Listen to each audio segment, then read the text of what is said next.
So I come to this country, tell you the story about police state. I went to Gary Johnson debate. The first debate to protest, Gary Johnson was not included. And we saw a group of peaceful protesters hold an anti-war sign walking down the street.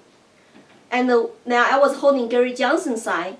And they say, yeah, come join us. We like Gary Johnson, because Gary Johnson is for peace through, trade, through our strengths, and do not go to war without Congress declare the war.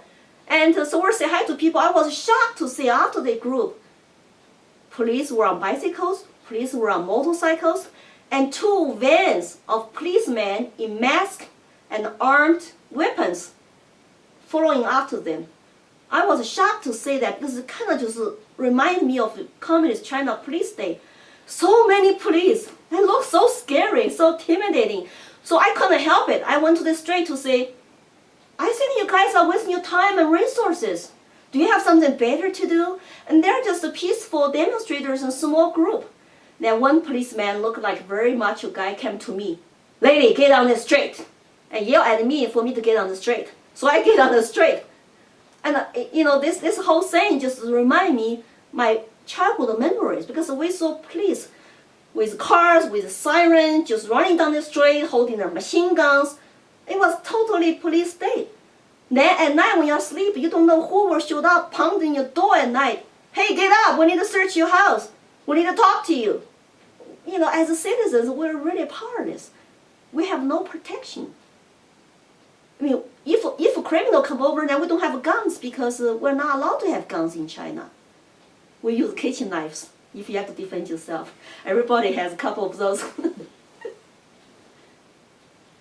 So what other things have you noticed in this country since you've been here that have gone from what your expectation was in China, coming here, you saw freedom, and now you've seen those freedoms being eroded?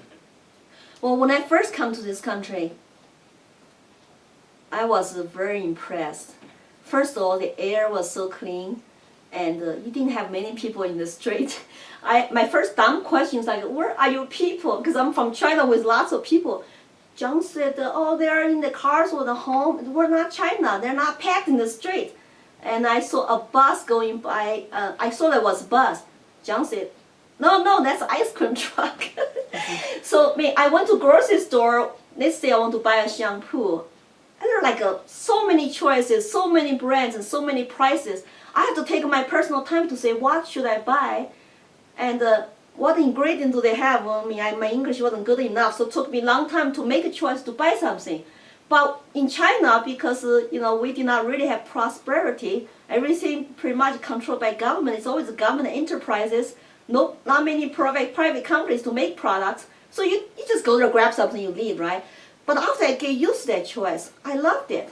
So now I can compare prices, I can compare quality, compare with a consumer report review. So I become smart shopper.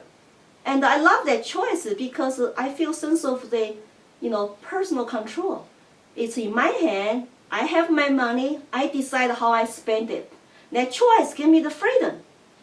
I love it. And in this country I feel like, oh, this is a free entrepreneur country. So I start my own company, I raise the kids with John, and we start to do lots of different business. And I feel like, hey, if you are smart, you work hard in this country, you can succeed. I came over to this country with $100 in my pocket. That's all I was allowed to bring out to the country. But also that's all I had, is $100. And I grew up my business, and we are living American middle class life. I have a dog and a house and 2 cars. And this is like a dream life. I never dreamed my house would be this big, because I lived in a little tiny apartment without heating and air conditioning in China. 8 families share one hole on the ground as a bathroom. So I'm really just living in my dream, I feel like it. But then I see the change over the years. I've been in this country now for 22 years.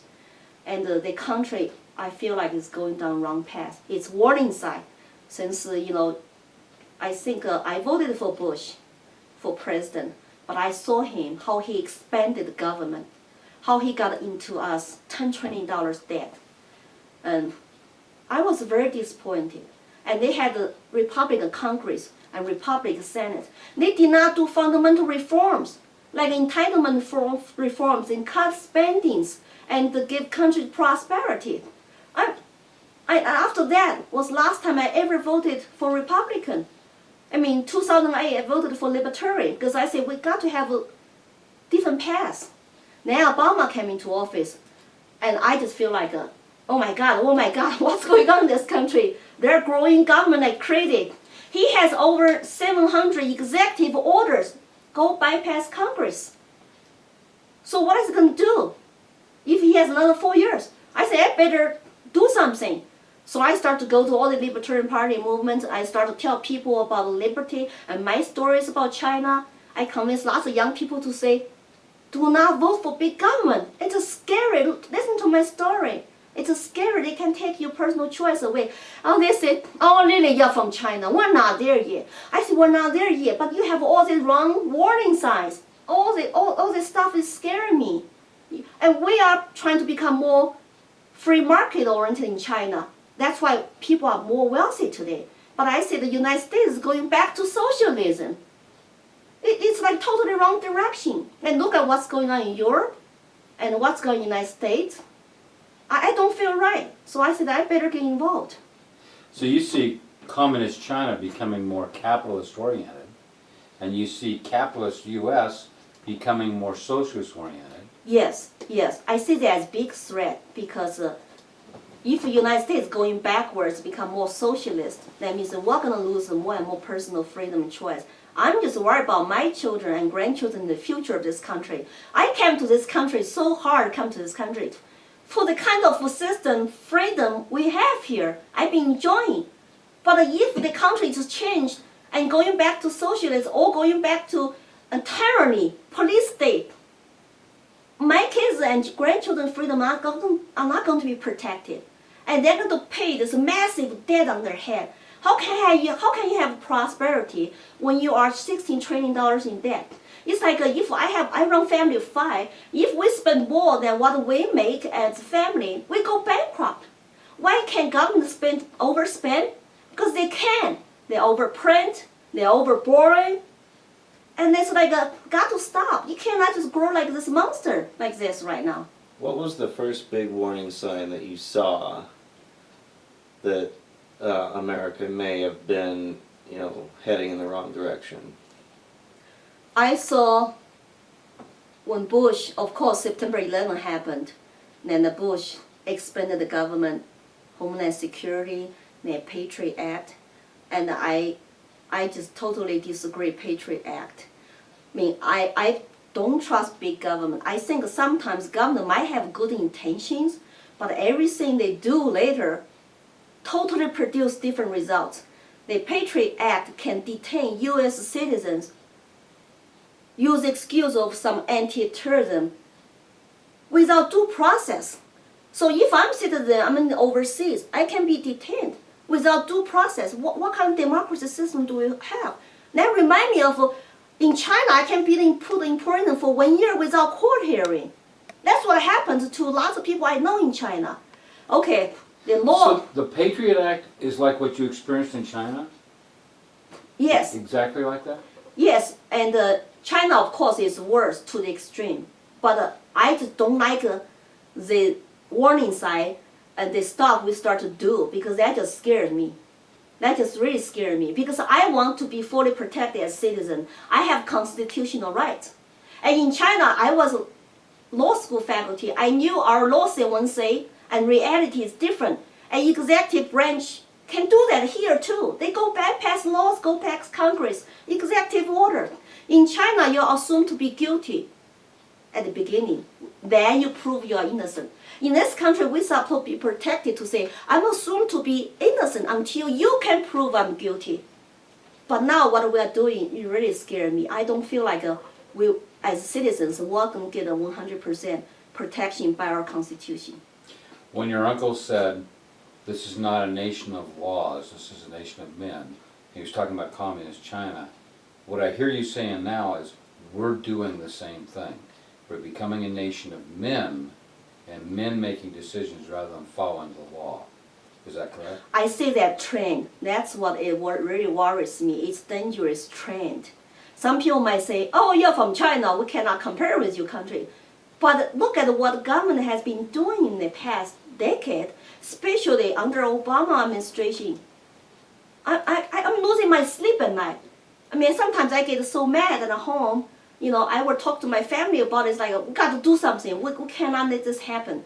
We get upset just by sometimes watching TV, even watching the debate. It's just like nobody is really talking about small limited government. So when you talk about two major parties, what is the fundamental difference? I don't know. That's why I'm for Gary Johnson, because they both talk about government doing this, government doing that, but they never talk about fundamentally cut government and enhance personal liberty. That's a subject is missing. It's always oh, how much you going to cut here? Oh, you cut a little bit, and I cut a little bit, and about their wars, and we're spending so much money overseas, and we're spending so much money on overseas foreign aid. But what do we accomplish? And our country is broke, and we borrow 40 cents on every dollar to go to war. It's like you all know that when your family is broke, you cut down your expenses, but they're not really significant cutting. So that's really upset me. It's like now they ask us to pay more in taxes. I just want the government to leave my pocket alone, like stay out of my pocket, because I work hard for it. When you talk about cuts, most of the candidates that I hear talking about are talking about cuts and increases. Not cuts, but cuts and increases. When I hear Governor Gary Johnson, he talks about rolling spending back to 2003 levels, which would be a 43% cut. What do you think about that? I think that Gary Johnson is correct. If we really want to have a balanced budget, if right now government is borrowing 40 cents on every dollar we are spending, so only use his real cut can balance the budget. Why can't our federal government, like the state and city, balance your budget? Why can't they just keep printing money? So the money we all saved for years, from years hard work, it's not going to worth anything if a super inflation hits. So whenever Blanky talks about, QE3, QE4, I'm scared. It's like our money is going to worth nothing because U.S. dollar is going to keep dropping value. U.S. is on the decline. I'm kind of another thing I worry about. I come to this country for freedom, but now U.S. is owned by, like China is the U.S. third largest foreign, debt holder. They bought lots of treasuries. So now Chinese government will have some leverage to tell U.S. to say what you do, otherwise we're not going to buy your debt. It's like how can you have a really strong national defense and then when you lose your economic power? That's a great point. What if China decided no longer to buy our debt? What would happen? Well, I think the U.S. government will just print more money. What do you do otherwise? They print the money, they reduce their payment on the interest, and inflation comes. Then if we are middle class now, we're going to feel like poor. So that's what government's doing to this country when they claim good for middle class, good for the poor people. When middle class poor people don't have any jobs anymore, when your money $100 wins $1. That's how you protect the middle class? Don't believe what government claim, what they say, because I can no longer trust what they say. When their lips are moving, I think they're just lying. They say whatever to get elected. You got to look at their policies. I'm telling people, look at their policies and look at where country is going. Look at the facts.